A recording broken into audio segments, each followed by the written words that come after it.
Right. Any questions about whatever lectures or presentations or homeworks? Yes, there are 2 homeworks up. Enjoy. You should expect at least 1 more, maybe 2 more to come. Let's see. But that will depend how quickly I can cover this topic, which is renormalization. But let me finish up what I started last time, which is about the Ward-Takahashi identity. And I wanted to make a brief statement before I actually jump in and discuss theory of renormalization. So, Ward-Takahashi, yes. I'm talking about general quantum field theory. General quantum field theory. Kind of, not a really general question. Okay. My question is that what is the dimension of the field of grace? For example, in the I'll talk about today. Oh, good. So that's relevant question. In a lot of field theory classes, you know, that thing comes up like one of the first lectures. Okay, and somehow, I don't know how, I have not mentioned that at all until now. And classically, it doesn't matter, really. Okay, you just write down, you just analyze the theory at quadratic level. So classically, really, there's no place where actual what is known as scaling dimension or engineering dimension of operator matter at all. But quantum mechanically, it will start matter a lot because operator of different dimension behaves a lot under the quantum corrections, especially renormalization group, for instance. So now we have to talk about it, and then in fact, I will discuss it. Any other question? Right. So let's spend like 10 minutes or so to wrap up the discussion of a Ward-Takahashi identity. And Ward-Takahashi identity was, you know, so we talked about.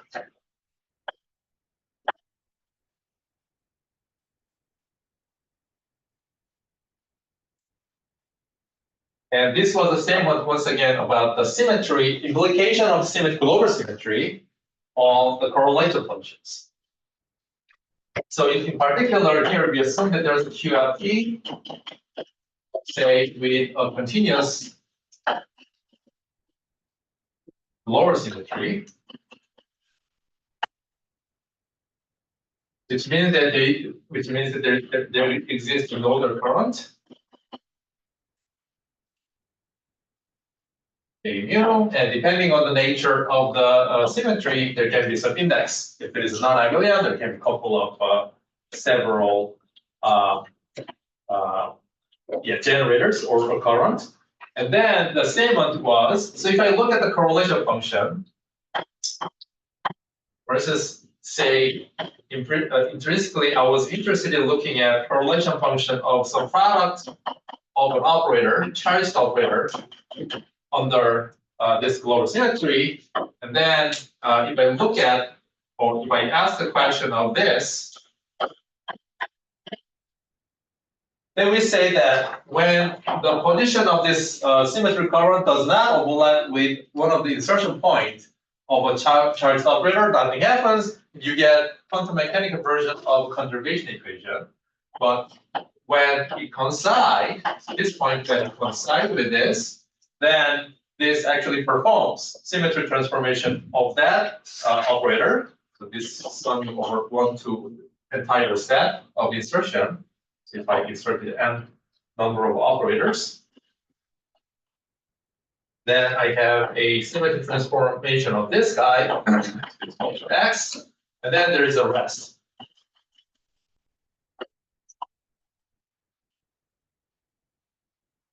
So that was the general statement. Here, I'm totally agnostic about exactly which QFT I'm talking about. So we derived that last time.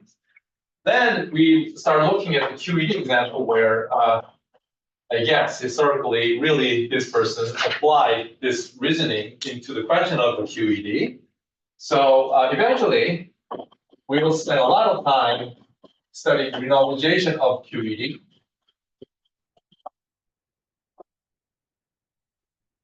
and then we can add a 2. There's a convention whether I put plus sign, minus sign.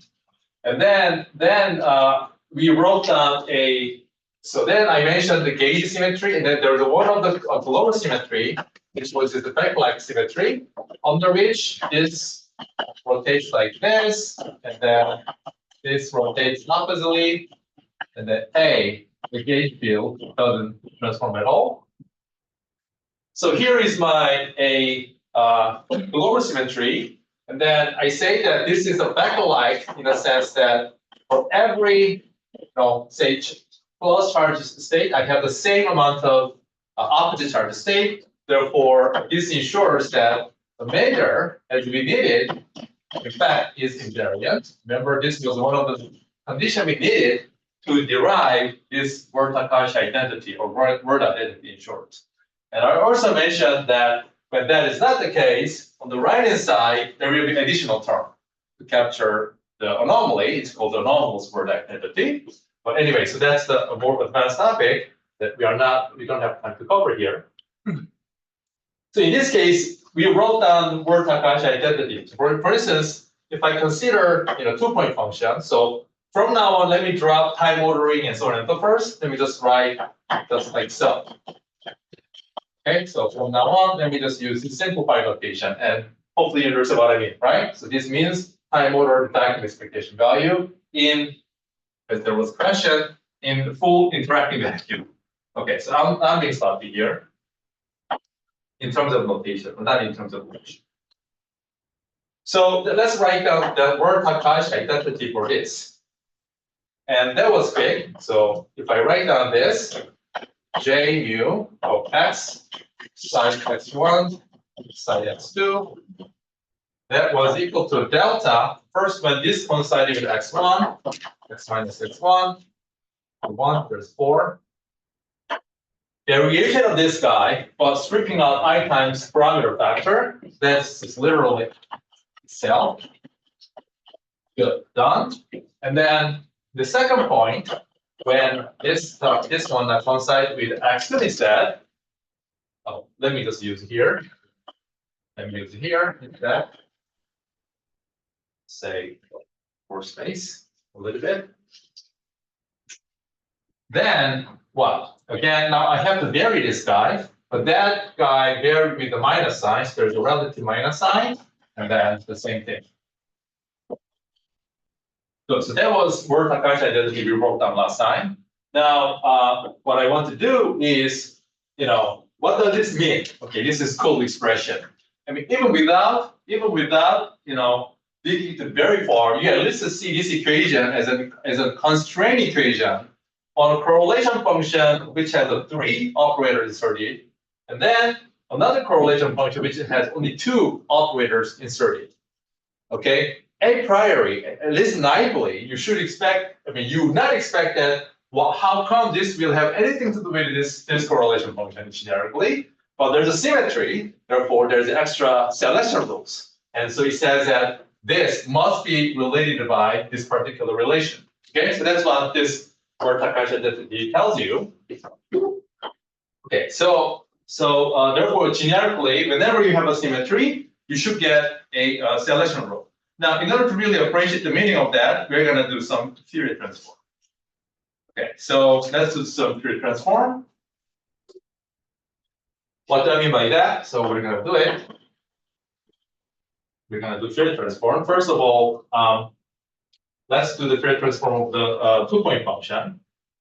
So d for x1, d for x2, and then just make sure it's the same sign. A2 x2, and then side x2 r. And the first thing I can do is that I can use translational invariance. Now, this is how you start using, knowledge and power of a symmetry actively. What do I mean by that? That, without even thinking anything, that should be equivalent to this. So what have I done? I just translated this physics by x2 amount, right? So that should give me the same answer because this is Lorentz invariant physics. And so if I translate by x2, I know that the physics should be the same, which means that this correlation function must be the same. Okay? So, and in fact, you should be able to show explicitly if you want to, but yeah, I'm just using it. So let's say that, let's use that. Then, since the argument, the meaningful argument appearing in this correlation function is only x1 minus x2, I want to write in terms of that, either I k1, x1 minus x2. But then, in the second factor, I should get, what should I get? x2, k1 minus k2 by x2, and then again I get this.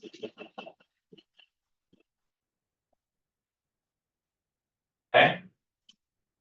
Now you notice that this obviously generally performing Fourier transform for you, but the other part totally factored out. But this has nothing to do with any of the argument appearing in this correlation function. In fact, you recognize that this is nothing but delta function. So that is from checked part. And then the rest is genuinely a Fourier transform of two-point function, which let me just write it as S of f, x1, sorry, should be, well, this k1. So that's momentum space propagator.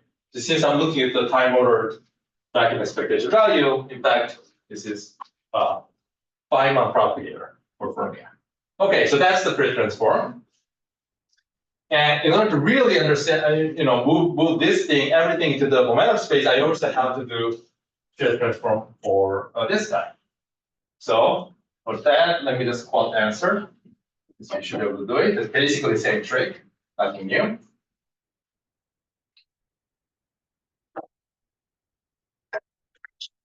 Okay, so for that part, let me just plot the answer.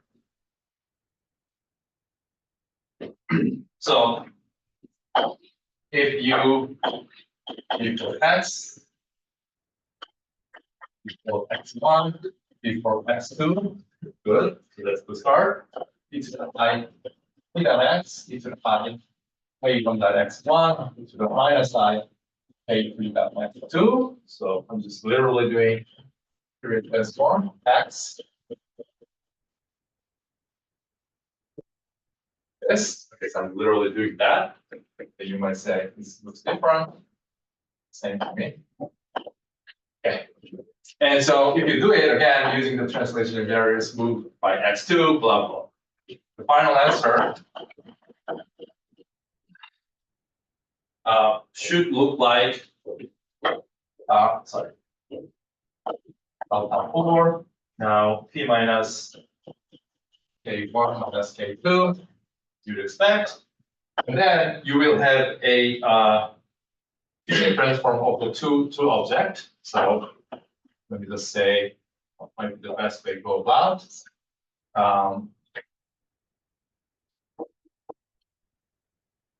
Let me say Z W. Good, that's a good choice. And then e to the IP dot Z e to the IK1 dot W J view of that moving in, then psi W psi 1. So there is a total momentum conserving delta function, and then now this becomes argument of the two Fourier space point, and then this is literally Fourier transform of that thing. So then I'm going to define. So this part is a definition of the notation soon.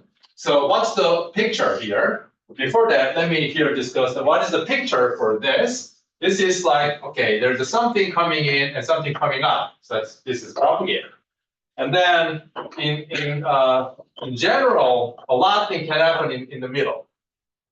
Okay, so this block represents everything that can possibly happen in this field theory. Well, QED, what can happen? Well, there can be tree level propagation for, say, Dirac fermion. But also, I think I draw something so you can have, there's some loop diagram with the photon line attached to it. It can be slightly more complicated line, whatever, a line can happen. So anyways, this block represents, formal sum of the entire possible loop diagrams that we can possibly have.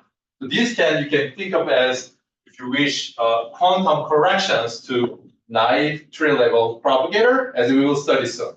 That is, what's basically schematically representing this momentum space propagator in fully flat quantum level. Okay, we haven't tackled any of these calculations yet, but we will do. Now, let's ask the same question for this. So what is the picture here? There's x1. Here's my point x1, and then it shoots out electron, for instance. And then another point, it receives electron, for instance, or vice versa. And then another point at x, so there's x here, special x, so then, there's something happened again, and then here too. I don't know what happened. Again, in full quantum field theory, a lot can happen as electron propagate from one point to the other, just like I draw there. And then at this point, I inserted a current operator, which I represent with this wiggly line. Because whenever I have a current, I can imagine that I can couple that with some background field, which I just therefore represent. As if I know this point, which is at the end of this wiggly line, I know there's a J mu inserted. That's the notation for this diagram. Okay? Is that clear? So I'm just labeling so that I know what I mean by this, meaning I inserted a current at this point. That's what I mean by this notation. All right. So, so then you can ask, in momentum space, what kind of object this guy can possibly have? Well, this picture shows you already. First of all, it has two full version of propagators here and there. So therefore, I expect that this will have SF propagator of K1, and then another propagator on the other side, S of K2. You might say, where is K2? Well, K2 is included here through this momentum conserving delta function. And then what's in the middle include basically vertex, which connects two fermion line with possible, if it existed, photon line.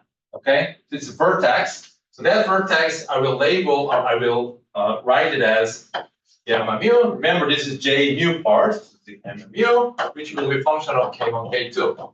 Or you can trade K2 with the P if you want. Again, there's a unique relationship between K1 and K2 and P. So it's up to you. Good. So here we go. So here we have our Ward-Takahashi identity. And let's ask again, how would this equation look like in momentum space? So that's basically what I'm working out now. So we can plug in these expressions in the Fourier transform. And the final expression you should get, not the final, but the intermediate equation you should get is this. So this, just Fourier transform, you should get the following equation.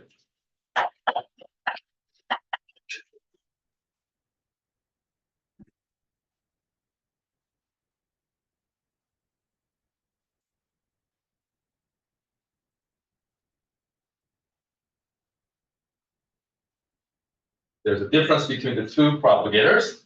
There will be one. Okay, two. Okay, so that is a honest Fourier transform of that equation. Okay. So first of all, let me formally divide by these two propagators. Okay, so let me divide by product of S of K1 and S of K2. So if I do that, I should get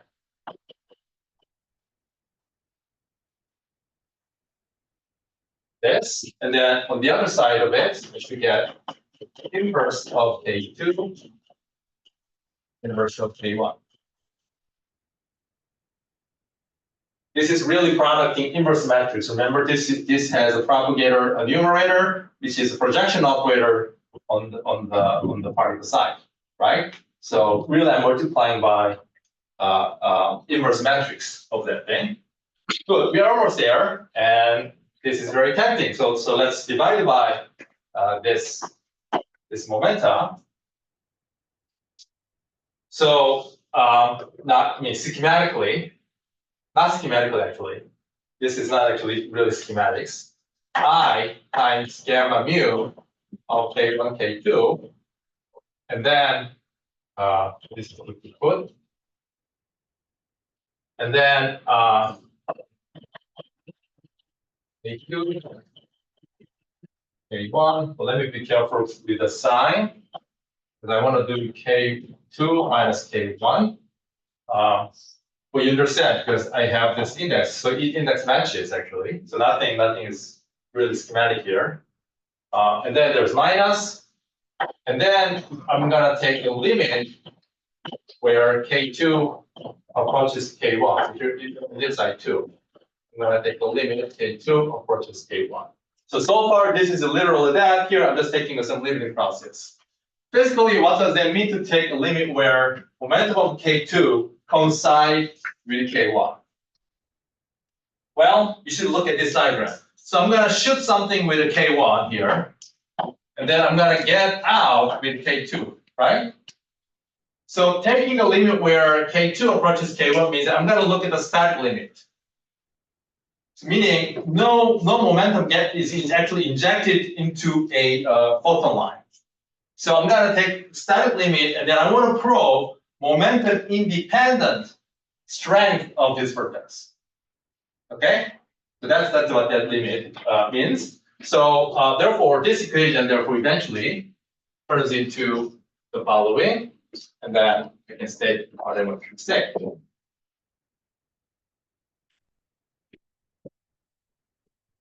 So what it means is that in the static limit, full quantum version of vertex here is related to this, right?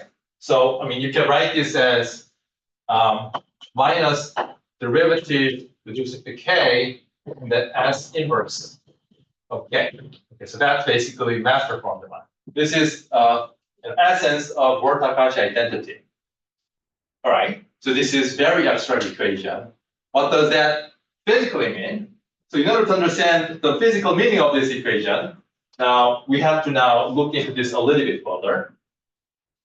And then what can possibly be in this block too? So that, yes. Can you express the explicit form of the vertex gamma?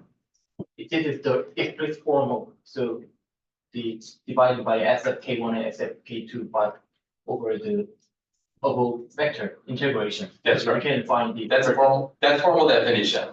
Okay, so this expression is valid in all orders in perturbation theory. If you want, this is the exact definition. Okay, this also when I write down a momentum space propagator, I did not mean to say that I did not mean to say that this, because this is only 3-level propagator as we studied. But when I draw this block, I meant everything that possibly can be there. Okay, here too. So this definition is like, if you wish, valid in all orders in perturbation theory. This is the exact expression, and then shocking fact about this Ward-Takahashi identity is that gives me a relationship between 2-point function and then 3-point function that is valid in all orders in perturbation theory. Now I'm going to rephrase what this means in terms of perturbative corrections. Okay, what does that mean in terms of loop corrections to 3-level diagram? But this is the exact relationship. Any other question before I do? And diagramic representation, the 3-point vertex, the red circle, is correspond to vertex gamma. That's right. That's right. Good. So now let me start draw this thing. What can be possibly be there? So here's the 2-point function part, and then let me draw this 3-point. This. Okay.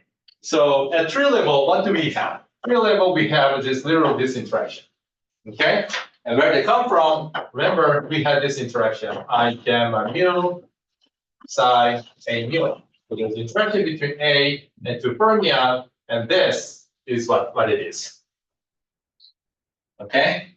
So at tree level, gamma mu start including little gamma mu, which is one of the gamma metrics. This is like a full object. And again, if you look at this, this is momentum. This is a static limit, meaning at this vertex, there's no momentum kick towards the photon, for instance. Okay, so this is a result in the static limit. What do I mean by that? For instance, in scalar QED, instead of this, you have the form that the current that coupled to the photon had a derivative. If you remember, something like this. Okay, so in that case, there's a non-trivial momentum transfer. Although you can ask a static limit, but I'm saying naively, the vertex itself is a momentum dependent, here momentum independent. Okay.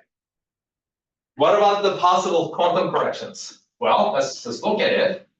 Well, I can do this because I can always attach photon lines between the two fermion lines. Good. What else? Let's keep going.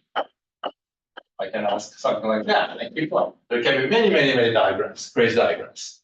And why not just one? You can attach two. That, all kind of stuff. Now, what Ward-Takahashi identity tell us is that there is a certain relationship between these two, even though naively it looks very different. Okay, and so let me phrase that. That's the last thing I want to say, slightly more sharply. Now I can erase this.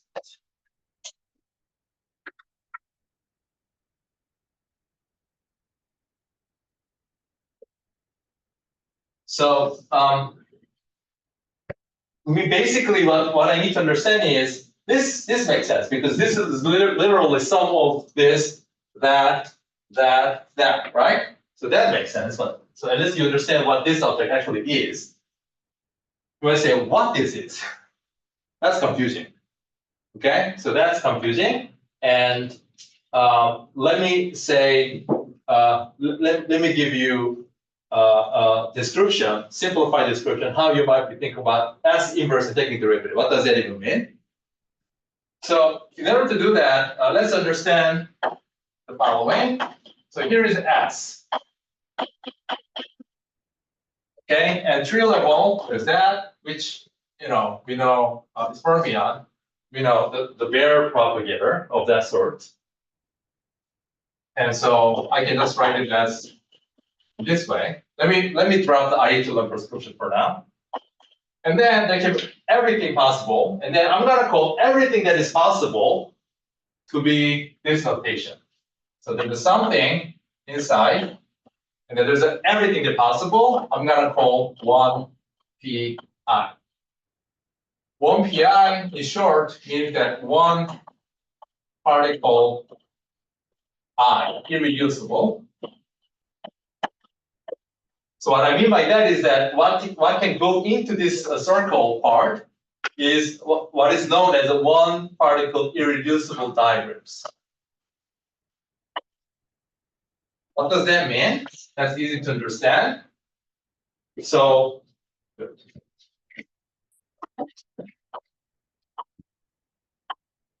let's compare these diagrams with that diagram. So if I cut one particle line either here or there, this diagram still is connected. So cutting one particle line does not reduce to a smaller diagram.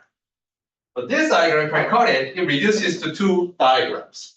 And when this is still cannot be reduced to a further smaller diagram by cutting single internal line. Here too, if you cut one, you cannot disconnect it. You cannot disconnect it. So these are examples of 1pi diagrams where by cutting one internal line, you cannot decompose the diagram into smaller diagrams. This is an example of a 1pr diagram, one particle reducible diagram. By cutting one internal line, you can cut the diagram into smaller pieces. Totally. So here, what goes in here is therefore one PI diagram. So in the sense of what I said, you might say, oh, looks like this must contribute to this block. You might say, why am I not including this into here? So there's a general technique that one can eventually develop called the 1K effective action technique. But the point is that this is like a product of these two. Okay, that product of these two will be included soon once I resum all these diagrams. So I will demonstrate at least a simple case. So let's first consider this. So then the exact answer is like this.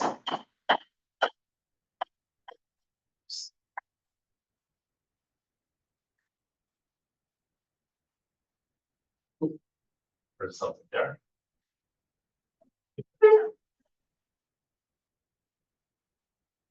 Okay. So let me call this one PI. If whatever diagram, if you compute it, let me call this to be sigma, the momentum P.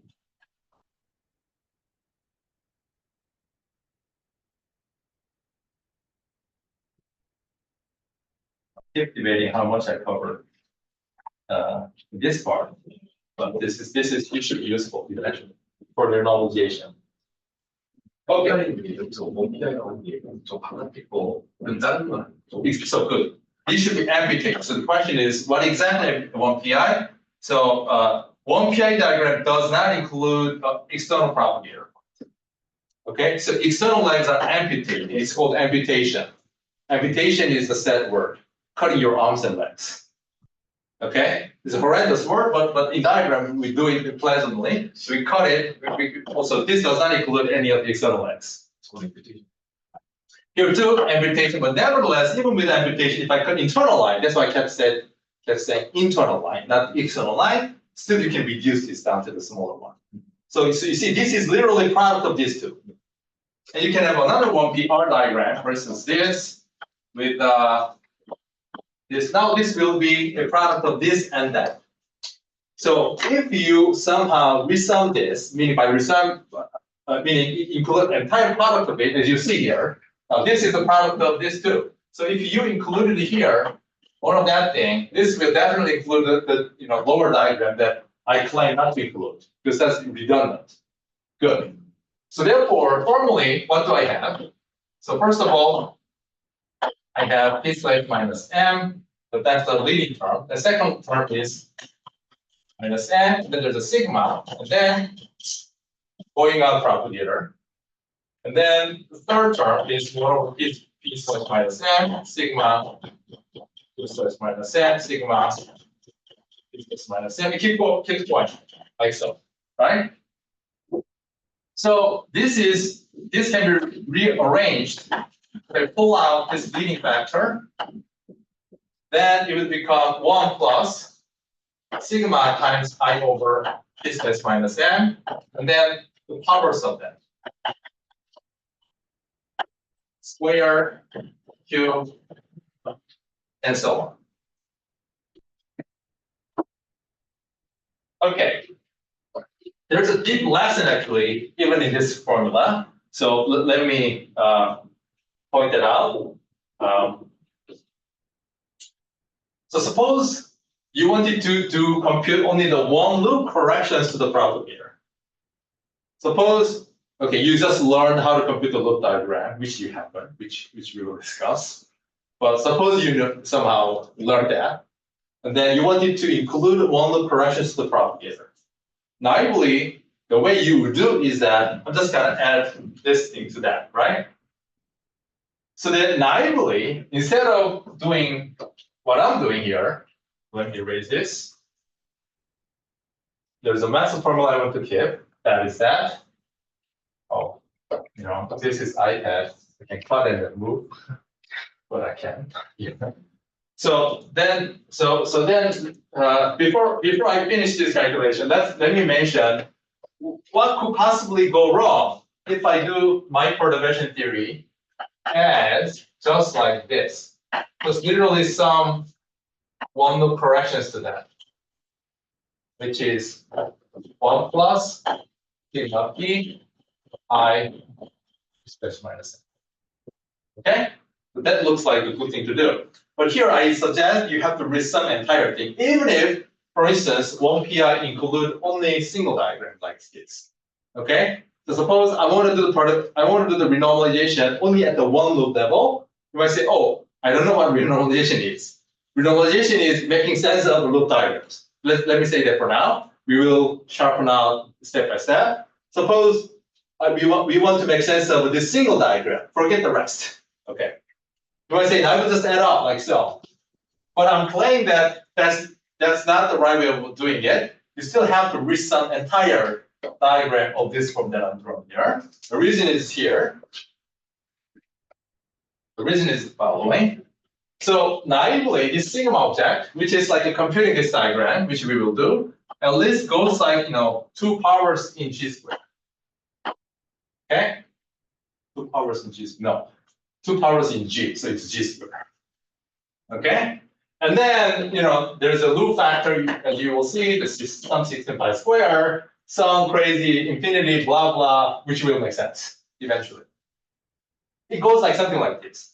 When we write equation that looks like this, what we have in mind in perturbation theory is that whatever appears here, the second term, must be smaller than the first term.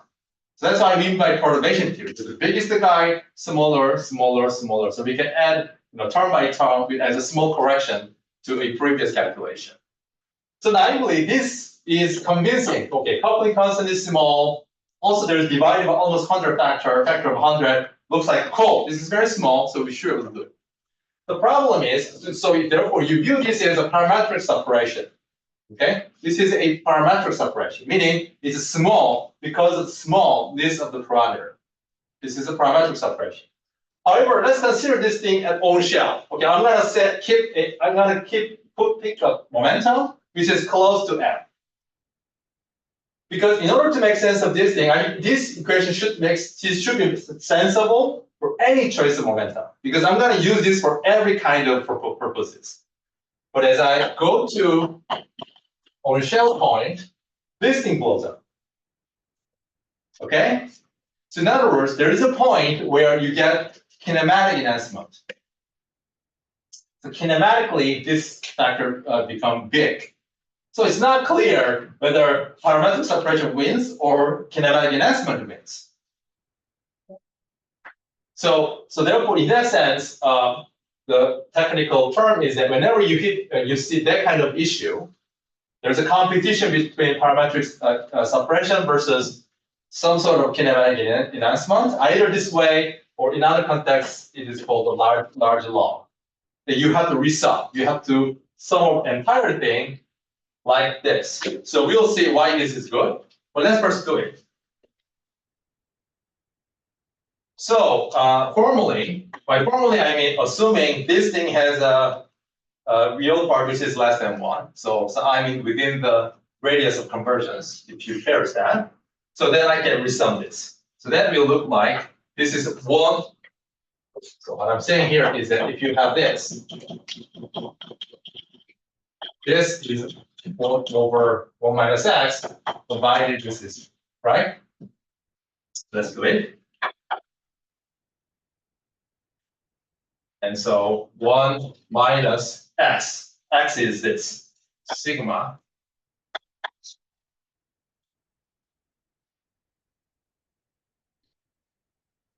Okay, so let me rewrite this.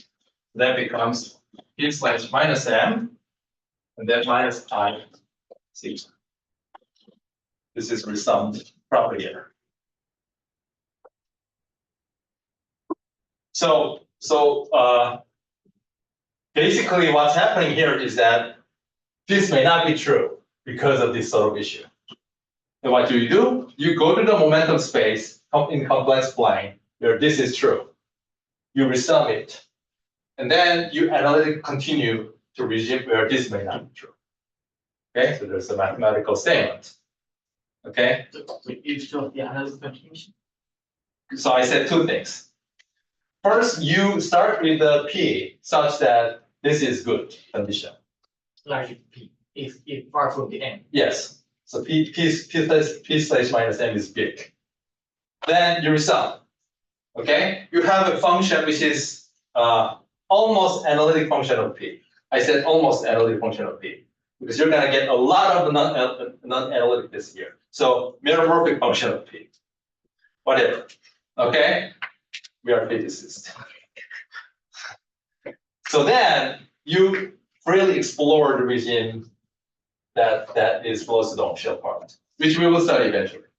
So there's a formal steps. We first resum and then tackle the region that you were interested in at the beginning, which you never had a chance to tackle in this picture. This is much bigger than what I even mean doing perturbative calculation.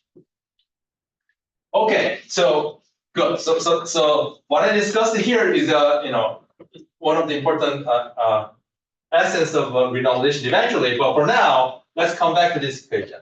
So I'm just studying Ward-Takahashi identity as a one possible partial application of path integral. So that means, what is this now? Now you can answer this question. Well, this is my S. Wait, where is my S? This is my S. S inverse is this of two factors of I. Okay? So now I can eventually write down what that really means. So that means in the static limit where I gamma mu is minus derivative of K and then inverse of that thing. So inverse of that thing will have 1 over I. 1 over I, okay, let me do the right.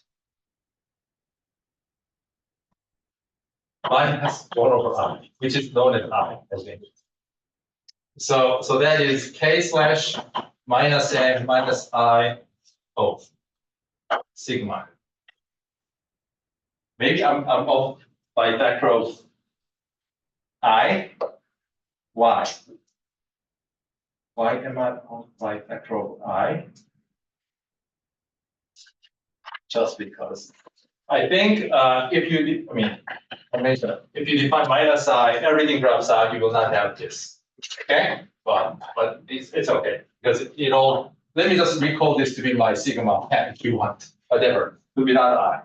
Okay, because the only place if this I makes sense or not sense in this definition, what I call okay in terms of sigma. So I can recall whatever I want. Anyway, so if you do this now, that is plus, and then the first term, if you take the derivative with respect to K, this is sigma. Sorry. Gamma mu K mu. So if you do it, the first thing you should get is gamma mu. And then the second term, therefore, should be sigma hat. Okay, good. Now that's the sharp version of the expression that I wanted to use. Let me explain. I mean, there's nothing to explain anymore, but now let's look at it. So I already erased I when I wrote that equation, but I'm mixing up a lot. So gamma mu is this. That's what I mean. So remember, the leading order term for gamma was a little gamma, right? From the three-level picture, there's a lot of corrections. And that any correction that appearing in the gamma in the vertex between photon and then fermions are exactly one-to-one correspondence to this self-energy correction when you take the derivative with respect to K. Okay? So eventually we will look at actual calculation of this, and then we will look at actual calculation of this, and then we will have a chance to confirm this identity. Okay?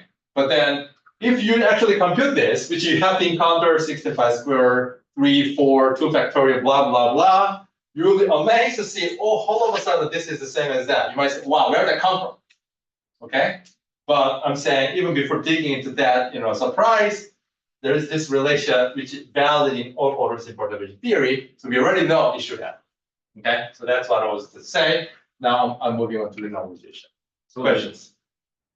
Yes. So it only works for perturbation theory, right? Well, this particular expression, yes. But the expression that I wrote earlier, where is it? Like this should be true, whatever. Also for storing concrete. because I only use the correlation function in the word identity at the path integral level. So that equation, I don't see any restriction of usage, and I think this is literally just the Fourier transform of that equation.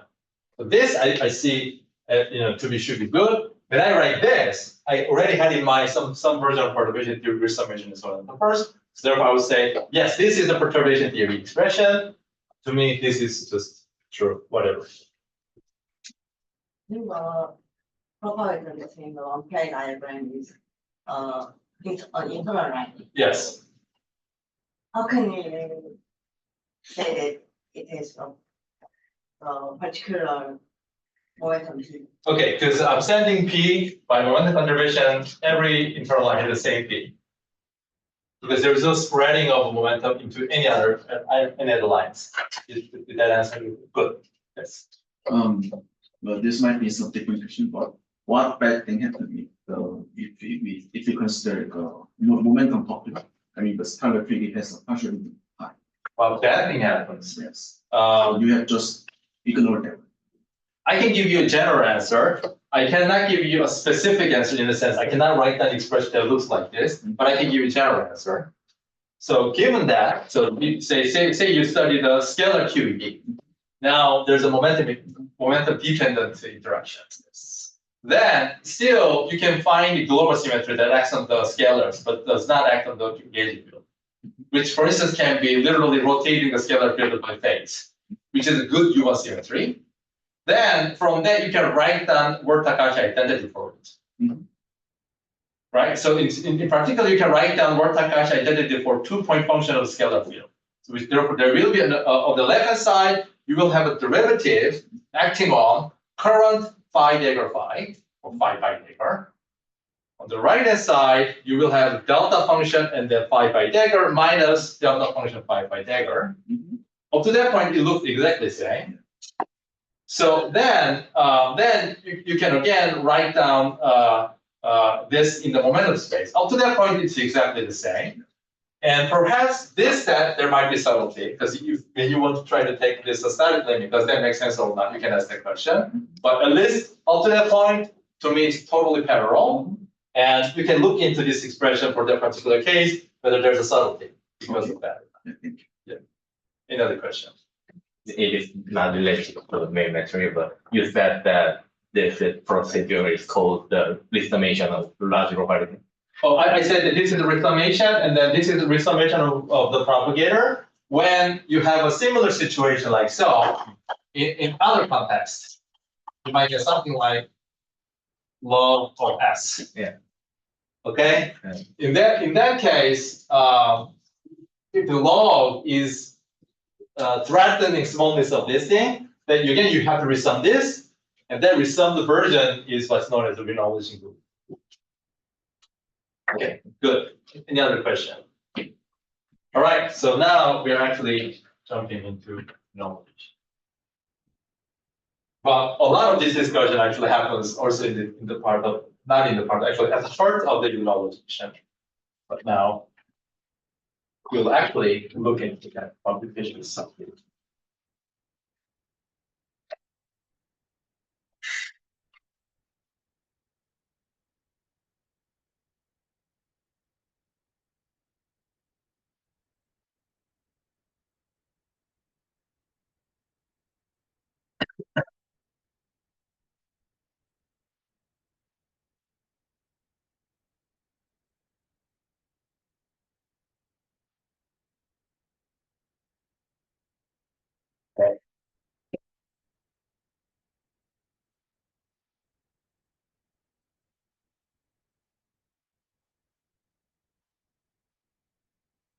So eventually the goal will be to study systematically renormalization of the QED at volume level. So that's the ultimate goal. There's a lot of stuff that will come in, including this Ward-Takahashi identity constraint. But we need to build up, okay? And there's a computational part, which depending on how fast we go today, maybe not get there. Next class will be like a dry, throwing out, here's the computational techniques you have to know, just follow me. I'm gonna spend maybe 1 hour literally just go through the entire thing, like weak rotation, how to compute the integration, how to compute the volume of a sphere, blah, blah, all of that. And then we just equip it with the machinery, and then we'll come back to physics. But today I will start with the physics.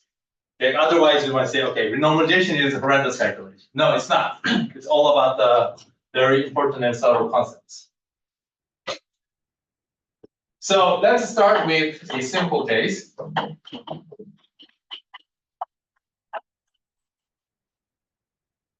So pi to the fourth theory, so let's consider that.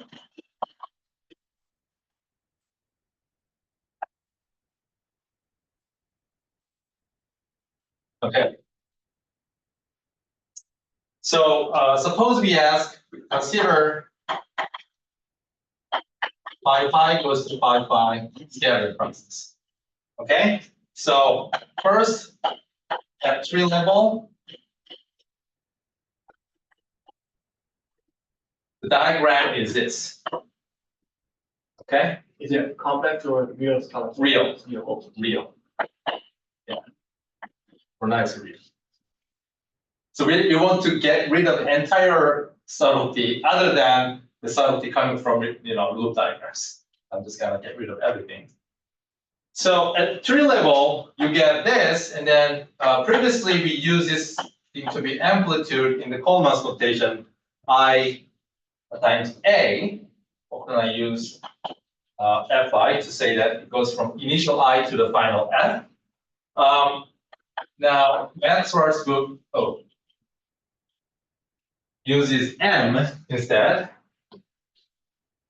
It's notation, but I'm just warning you that I might be mixing up.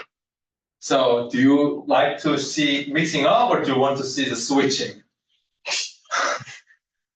Which is either is not totally good, but I don't think that's the main obstacle for you to be able to understand this. Okay, so why don't we just do switching then? Okay, who knows? So at tree level, so let me just write one there, the first diagram. If you compute this, final rule is minus I times lambda. And obviously there's some combinatorics here. Very quickly, so starting from the one vertex, there's a four legs. So one vertex starting with the 1 over 4 factorial. The first guy has 4 choices. Second guy, 3 choices, 2, 1. That cancels all 4 factorial. That we don't know. Okay, so this is combinatoric issue. Was that too fast? Okay. Good. So, I mean, we build up the general version of all this combinatoric last semester. So that's tree level. Now, let's ask at one loop level.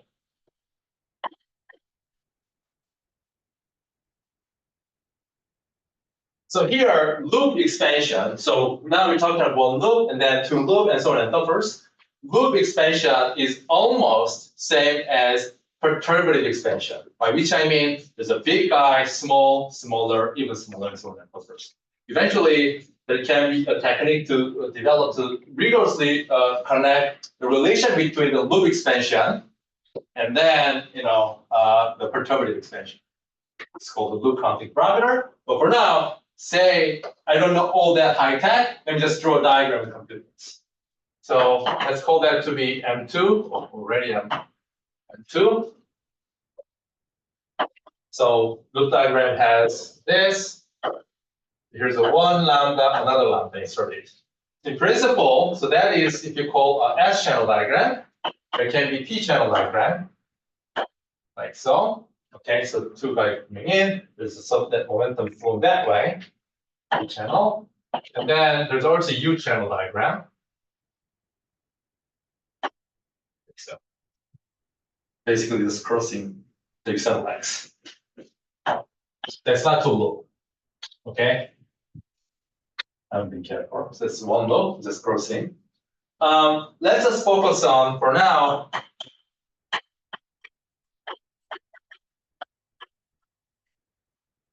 S channel.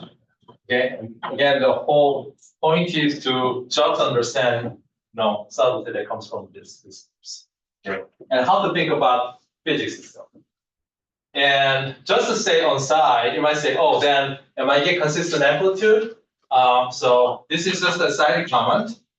So suppose if we considered, on the other hand, a theory that had lambda over 4, phi 1 squared, phi 2 squared, phi 2 squared, phi 3 squared, for instance, suppose this was the theory, then if I wanted to look at phi 1 goes to phi 3, then let's see how this we can come up with this process. There's a phi 1, phi 2, phi 2. The leading diagram in this case, phi 1 converted into phi 2, phi 2, phi 2, phi 2 converted into phi 3, phi 3.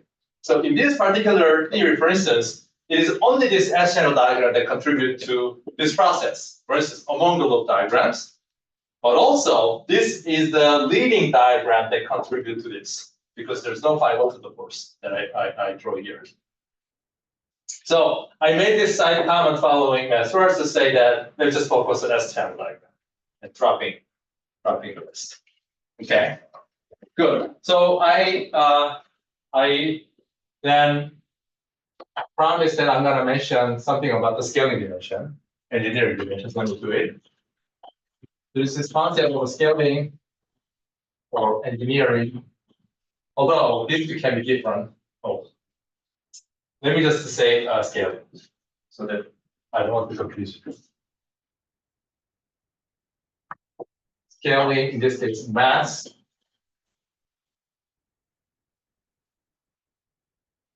Dimensions. So the first, since we're using units where c, the speed of light is 1, h bar is 1. The dimension of action is the same as the dimension of h bar, which is angular momentum. So the mass dimension of this guy is 0, meaning it does not carry any mass dimension. This is just the actual number. Okay, so S doesn't carry any unit. Then from this, you immediately see that since action is the 4x Lagrangian density, and this is a 4 factors of a space time guy, which has dimension -4, because I'm counting mass dimension.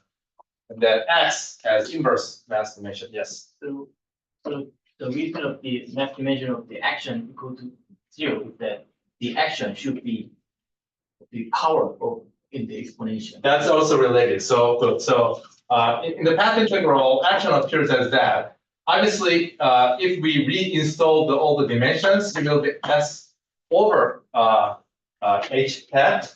One of the reason this combination or that, depending on which unit you use, is because here only the dimension this guy can appear. And as you said, if you do the Taylor extension of this guy, right?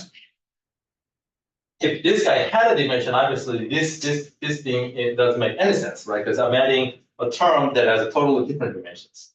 Okay, that addition is not defined. Okay, so good, that's a good point. Going back to here, since action doesn't have any dimension, it carries dimension 0. So action carries dimension 0 in this unit. And P4x measure has a dimension -4, so Lagrangian must have dimension 4. So whatever you do, Lagrangian, any term that appears in the Lagrangian density must have a dimension 4. Good, so that's a good starting point. So let's consider therefore a couple of examples. Starting with this. And then eventually we're gonna tackle a couple of things.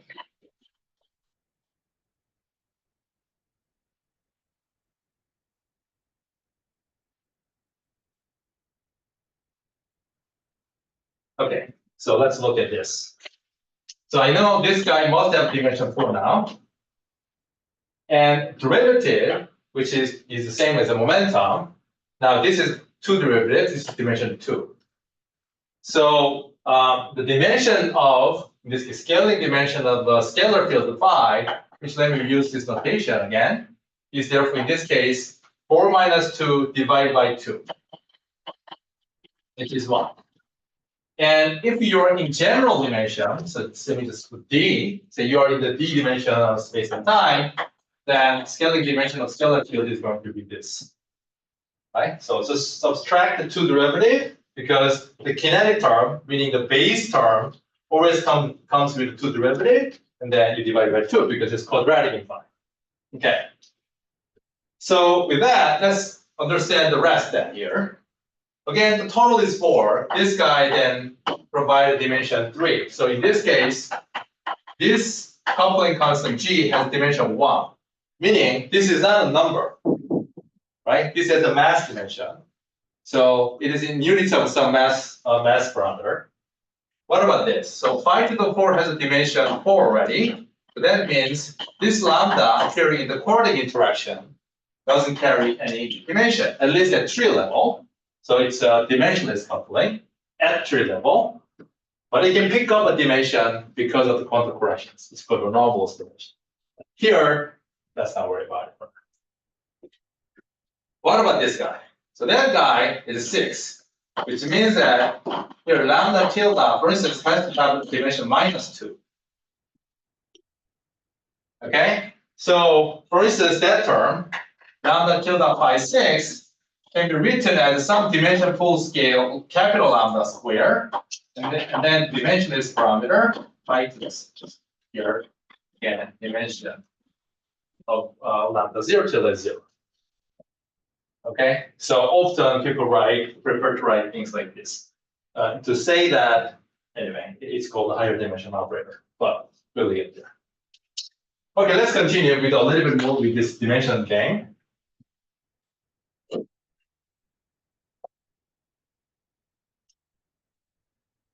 Okay, so what about the fermion and vectors? So let's look at that. So now if I have this, then you see the dimension of the fermion field, either side r, will be 4 or d minus a single derivative, so -1, and then divided by 2. So in 4 dimensions, the fermion field has a dimension of half. What about the vector field? This. So dimension of f mu nu, which is the same as the dimension of a derivative acting on the vector field, is therefore 4 minus the half, 2. So you see that the dimension of the vector field is 1. And so on first. Okay? So the general rule is the following. This doesn't change, whether or not you include the quantum corrections. Okay? Well, no matter what you do, action is action. And action should is dimension 0, therefore the Lagrangian density should always carry dimension 4. Then the way you figure out is that first you look at the leading term in the Lagrangian, meaning quadratic action. And from the kinetic term, you first figure out the scaling dimension of the field itself. Using that, you extract dimension of the rest of the interactions. Okay, that's a high, right? I first figured out the dimension of the phi, and then using that data, I extracted the scaling dimension of coupling constants. Okay, you do the same thing for the rest. Okay, let's come back to this question. Now we want to study this. Let's study it. I'm actually learning safety, and that also talks about scaling dimensions as well, and that has the same name. Is that just coincidence or? No, it's not a coincidence. It's actually the same name. Same. Although in the CFD, it has a more broader, more general definition. That's why I always look at engineering dimension before. Scaling dimension is if you have an operator and then you perform dilatation transformation or scaling transformation by scaling x, space-time x with some scaling factor, little lambda x, then it picks up the homogeneous factor, lambda to the sum factor. And that is the scaling dimension. And then if you work it out here, assuming if you take a free theory, meaning eternal for entire interaction, this is a free CFT, because there's no quantum correction, it's a free theory. Then again, you check the same behavior as if you would check in the CFT, because this is free CFT, you should get 1. Yes. Yes. So it's the same thing. Okay, thank you. Yes, but in this theory, since if I start adding these terms, this is not CFT from field theory, then this will change in principle. And so correction, quantum correction to the scaling dimension is called the anomalous dimension. Okay, thank you. Okay, good. So let's come back to this question and study. So we wanted to study this axial one-loop diagram. And then if you want, I'm going to take this as an example, a playground, to illustrate rather than computational aspect, more of a conceptual aspect of it first. Okay, so then you hopefully get a big picture of how to think about the renormalization itself. And then we will marching into a lot of technical details soon. So you should make sure not to lose it here and understand what I'm saying first. Okay, so let's do it. So let's compute this diagram. Okay, so suppose there's a momentum going in here, P1, P1, and then P2. And then there's this loop diagram that's called K1, K2. And then there's a outgoing momentum, P3, P4. So let's call a P the sum of the momenta P1, P2, which is also same as obviously P3, P4. So obviously it's also same as K1, K2. So just to use a simpler name, let me call K1 to be just K, then K2, according to this equation, should be P minus K. Okay, then let me write down the amplitude. So this amplitude, let me write here, is, first of all, there's two factors of a coupling constant. Okay, and that each of them is minus I lambda squared. And then if you work out the combinatorics, you will have 1/2. I'll leave you that exercise. And you have to take into account the fact that there's this leaking symmetry. We discussed that last semester, but I'll let you figure that out. But that's not the important part for now. And then there will be sum over entire possible, in this case, P is an external momentum. K is what's known as a loop momentum, because that's capturing how much momentum is actually flowing in this loop. Okay, with a fixed P, this tells you how much momentum is going through this thing. Okay, so we have to sum over entire loop momentum. And I will explain why we have to do that. And then there's a two scalar propagator. So one with the momentum K, so I over K squared, since I'm talking about massless scalar. And then there's a second propagator who has this momentum, P minus K. All right, so this is the quantity that we want to compute. Okay, and since I'm talking about scalar, there's no, if you wish, polarization factors, like in the vector or spinor. Okay, that's it. Now, why do you have to sum over entire loop momentum? Okay, what is the physics of that? So that is, if you shoot to initial scalar, right? Quantum mechanically, it can pop out the production of a phi two scalar pair, and then they have some life, and then they annihilate back, and they go back to the actual on-shell particles. So these are, if you wish, they have a short lifetime, and then they can carry different energies, as you see here. So since the fact that I'm summing over different K means that I can borrow energy from in a vacuum, I can calculate something out of that, but then it cannot live that long. Especially if you borrow more energy, it should have a shorter lifetime, because by the uncertainty principle. But then you can ask, how much energy should I sum up? How much energy of this virtual particle should I consider? Well, possibly everything you can possibly think about, physically sensible. So that this momentum integration is the same as saying that I'm going to consider all possible, production of a pair of the particle, which is virtual with all possible energy, but in a way that the sum of the energy at least satisfies energy conservation.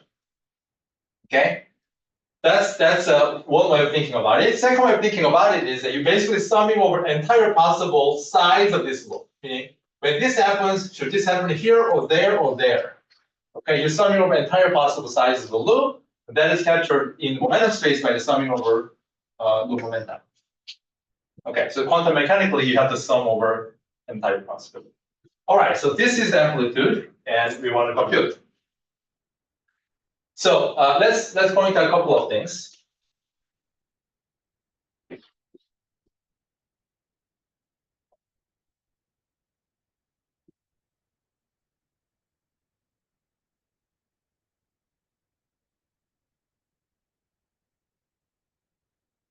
So I want to point out the features of this calculation, a couple of them.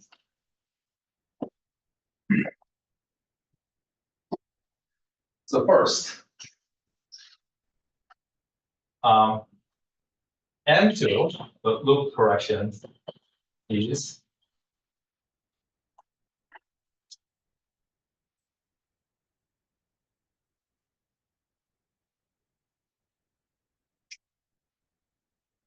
this thing is logarithmically divergent. Okay, what do I mean by that? So since I have to sum over the entire thing, so M2 is proportional to, instead of writing that every factor is right, let me just look at how it behaves. So it behaves like there's a angular calculation to do, and then there is this dk k to the cube. So that's from the measure. Okay. That's one in one dimension is time. So how can you treat the cubic? So I think we have to. Good. So secondly here, so the question is, this is like space-time k mu, and not today probably. Good, definitely not today. We will develop technique, and one of the steps to compute this sort of integration is to go to the Euclidean space through what is known as a big rotation. If you go there, everything is like space. So I'm sort of already assuming that. But naively, say you never heard what I said, and then say you never think carefully that there's this subtlety of a space versus time. Consider this to be just a Fourier integral. Then integration looks like schematically this. Okay, this is some 2 pi square, whatever, some pi square stuff. So in particular, if I go to the very, very high energy, so by which I mean in the limit where k squared goes infinity in the Euclidean sense, so I'm start looking at the very high momentum, which means that I'm looking at extremely small region, right? This is called the UV part, ultraviolet, as opposed to infrared. Okay, so UV is the small length scale or high energy scale. So this thing behaves like dk k cubed divided by here. This given external momentum is nothing. Okay, this is guaranteed to be tiny compared to slow momentum zooming in, and that will behave like k 1 over k to the 4th. So this will look like, therefore, dk over k, which is log, the log of what? Suppose I have to integrate this from some value s, which is given here, and then to all the way up to the something, eventually infinity, but I'm scared to write that infinity, so temporarily let me write down this to be lambda, and eventually I'm going to take lambda to infinity. So that means this thing has a structure, formal structure, as its log lambda of s. So now this exercise shows that yes, it is infinite, but it tells you what kind of infinity we are talking about. Okay? So in fact, it is logarithmically divergent, and divergence in this example comes from the deep UV side. Okay, by looking at the extremely high energy region or extremely small length scale region. And this, yes. I think there should be higher divergence with the s go to 0. So why you? In this example, yeah, but I'm pointing out this divergence. That's why I just said UV divergence. And in fact, if I look at the massless case, one has to be careful about the infrared divergence too. And although I can consider maxi the case, then I will never have a infrared divergence. Okay, any other question?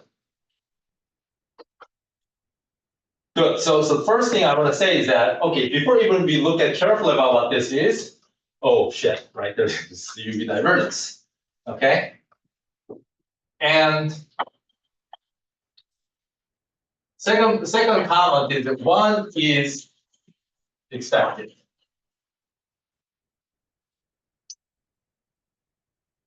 And by which I mean, when I say one, I mean this one, log divergence expected. What do I mean by that? Let me sharpen out.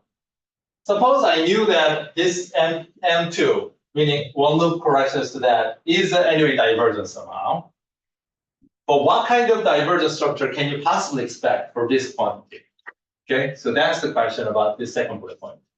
Suppose you knew it's divergent. Suppose somebody told you, you have a smart good friend that, hey, if you compute this, you're gonna see this infinity. Enjoy that. Then you can ask yourself, oh, okay, what kind of UV divergence can I possibly expect? I'm saying log divergence is expected already, without even digging into anything about this. Why is that? The reason is, I told you, the scaling dimension of the lambda that we're talking about, chordic, was 0. Right? So and then see, there's this and then that we're talking about. So overall, whatever you do, that looks like some blob that you're looking at by shooting 2 pi and seeing 2 pi comes out, right? So this is one of the contributions to this blob. But this blob, whatever that is, so scaling dimension of the blob seems to be 0. Here I'm being a little bit naive, because these guys I have dimension 4 already. So that means this thing should be crazy infinity, but in this sense. So what does that mean? So suppose I look at some correction to this lambda, which is divergent, but then what kind of divergence can I expect? Well, divergence comes from the dimension full lambda, but then it should be dimensionless. So I expect it should be something like lambda to the 0 version of a divergence. In particular, it cannot be like lambda 1 or lambda 2 and so on others. We will see that such a divergence will appear as we walk along. But in this case, this is what we expect. And the lambda to the 0 formally captures log. I don't mean 1 here, it's a log. In that sense, it is expected. So therefore, understanding scaling dimension is powerful and useful to organize your expectation. For instance, let's talk about this. So for instance, let's talk about the mass. And then you can ask, well, can I look at the corrections to the mass? Like that diagram, for instance? You can ask that question, right? Like that diagram. And what do you say? So suppose somebody tell you this is UV divergent. What kind of form of UV divergence would you expect? At least. This is dimension 2. Hence, you might expect that there might be quadratic divergence. And indeed, quadratic divergence will appear. So in that sense, it is useful. Now, I will make this statement sharper. Okay? Yes. 저 하나 붙인 것 같은데 람다 제로인데 로그가 되는 이유는 일단 아직 설명 안 하셨다고 하셨나요? No, so I meant this. So lambda to the 0, lambda to the 1 clear, lambda to the 2 is clear. Lambda to the 0 in this context means log. Because log comes from something like the x over x. X is that. K over k. So this is like k to the 0 object. 그러니까 람다 제로가 만약에 디멘전 아날리시스에서 되면 아마도 로그일 거라고 예측할 수 있다는. Yes. And another thing that again, no. I'm happy to say, let's move on. And there are more important things I want to say. Okay, so let me make this statement slightly more systematic. Okay. So So yes, now at least through this analysis, we see that this is divergent. You expect that. But then I'm gonna use like UV divergence. Sometimes I will say UV sensitive. Okay, so these to me mean almost the same thing. UV sensitive means that it has a strong sensitivity to whatever UV cutoff scale. Okay, so if you change something, that quantity is widely sensitive to that change. That's what I mean by UV sensitive. UV divergence means the divergence according to some powers of or log of lambda.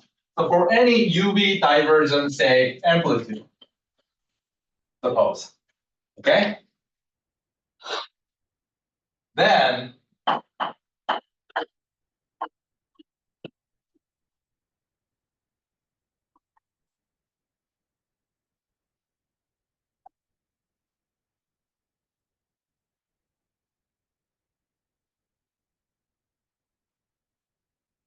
so if you hand me integration of this form that can appear in the quantum field theory, there's a d for x, sorry, d for k, and then some powers of a propagator, that kind of stuff.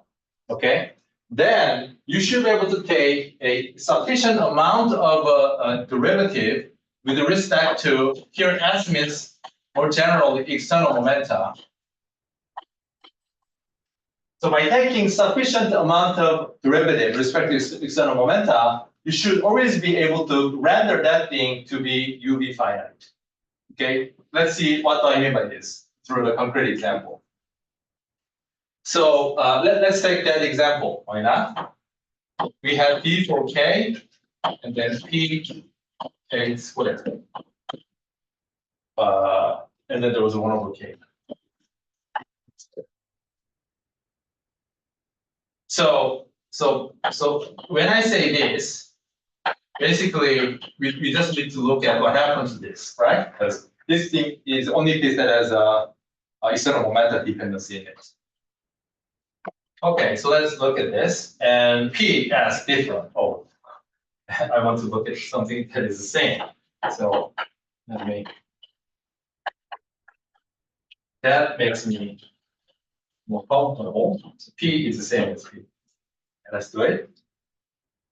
First of all, this factor is literally P mu over 2s, same as that. I mean, you just derivative, take derivatives as it was P mu, that's it. And then it's inverse of that. Okay. What I mean is that is inverse of ds over dp mu. And then s is P mu, P mu. P mu. That is 2 times P mu. So this is a 1 over that thing. That's what I'm saying. And this is the same as that also. But I don't want to write a 1 over vector. That looks aggressive. That's how I wrote this way.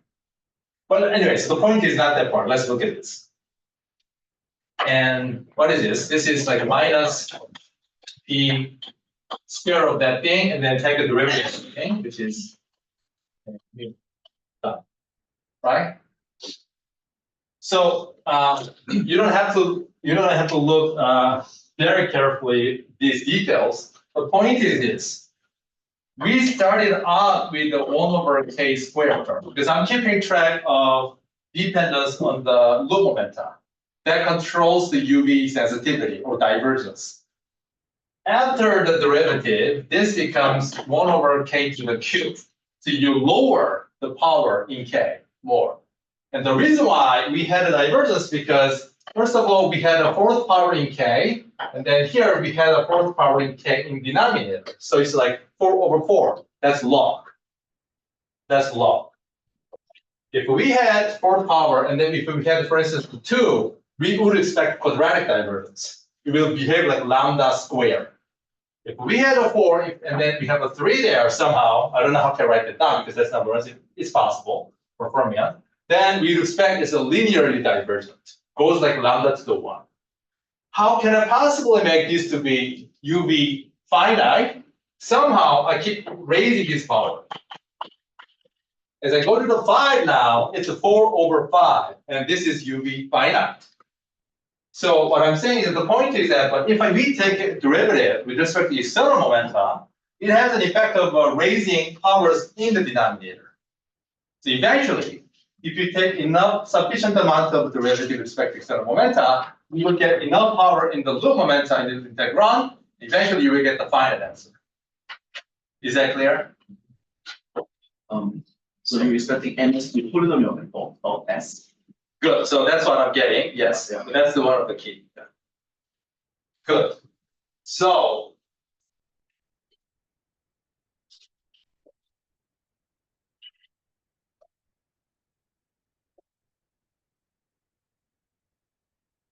therefore, we expect. So in this case, so therefore expect that some number of derivative respect to external momenta of divergent case. Let me write it as tilde, which will be UV finite or not non-divergent. And in this particular example, you can actually compute this. Let me not show how to compute yet, because again, like I told you, we will have one session just to talk about the calculation. So for now, let me just put the answer. So if you, in this example, you see, we start out with a 4 and then 4 in the denominator. So how many derivatives do you think we need to make it finite? 1 is enough, right? Already, if you have one derivative, you make 4 to 5, that's already finite. So in fact, in this example, if you do this, you will find that if you do integration well, you will get this, which is totally independent of lambda. So it's UV finite. So generic idea, though, is that if we had to do some general cases, then M will be therefore something like A plus B S C S squared, and then some definite integral of this finite case. So here I'm considering general case of n's, okay? But in this particular example that we are studying, you can just do the integration, and there will become log of s plus, I'm saying, integration constant. Since you just do one integral. But if I had to do n times of derivative, you have to do integration back n times. Each time you do the integration, you will pick up the integration constant, but the next time you do the integration, that will turn into c times s. When you have to do twice integration, you will get c s squared, and so on and so forth. So starting out with a totally UV finite quantity, you will integrate back n times to get back to n object itself. When you do that, you will have a sequence of integration constant. But since if you started out with suppose I had to do derivative 2 times, actually 3 times. Okay, so then if you first integrate, you get like c plus whatever, and then you do the integration, Second time, if you integrate, it becomes c times s plus b, right? And then if you integrate again, it becomes bs cs squared, and then another integration constant. So this is the general structure of the divergent quantity. Okay, now suppose this guy,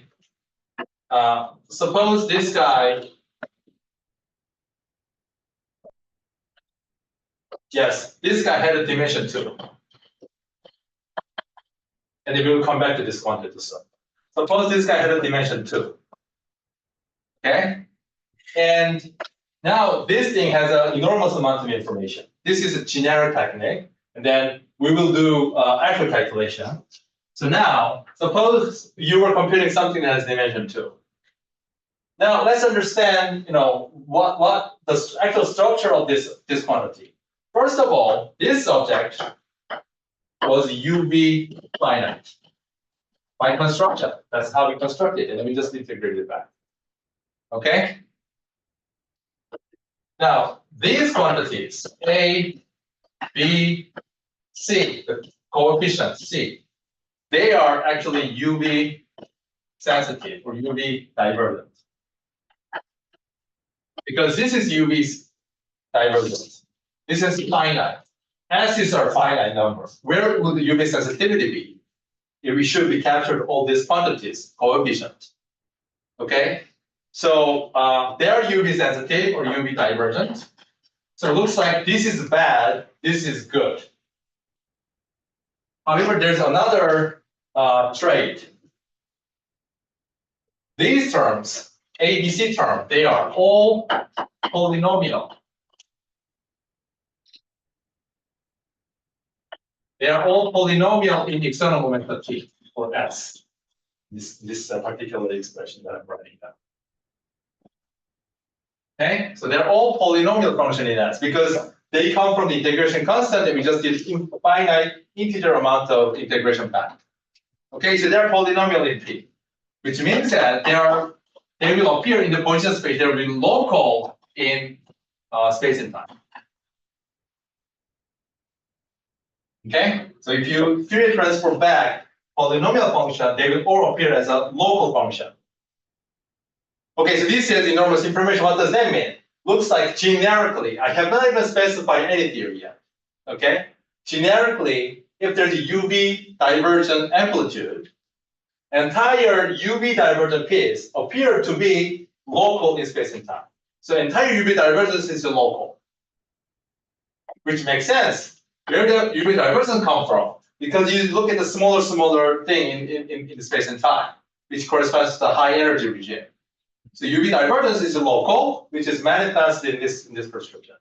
And then, as you will find, this finite piece, on the other hand, which is good from this perspective, this is a non-analytic function. It's a momentum P. And example, here we go. So this is, I quote the answer.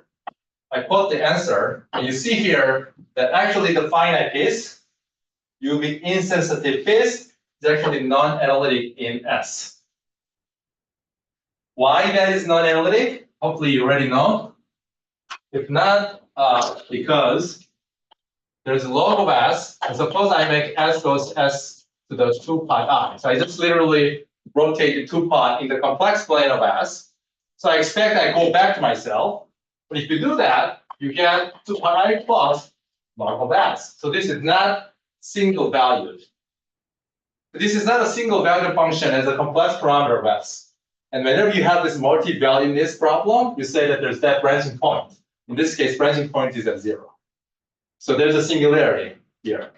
So that's the sense I said. Generically, this finite piece, even though it's UV finite, they are generically non-analytic, which means that they appear to be some non-local weird stuff in Poisson space sense. Okay, so I did not quite hit the point that I wanted to deliver, but I don't think I should rush. So I will pick up from this point next time, and then I will actually deliver how we should think about physics when we face this solution. Okay, and then we will start developing actual physics. So that's all for today. Wow.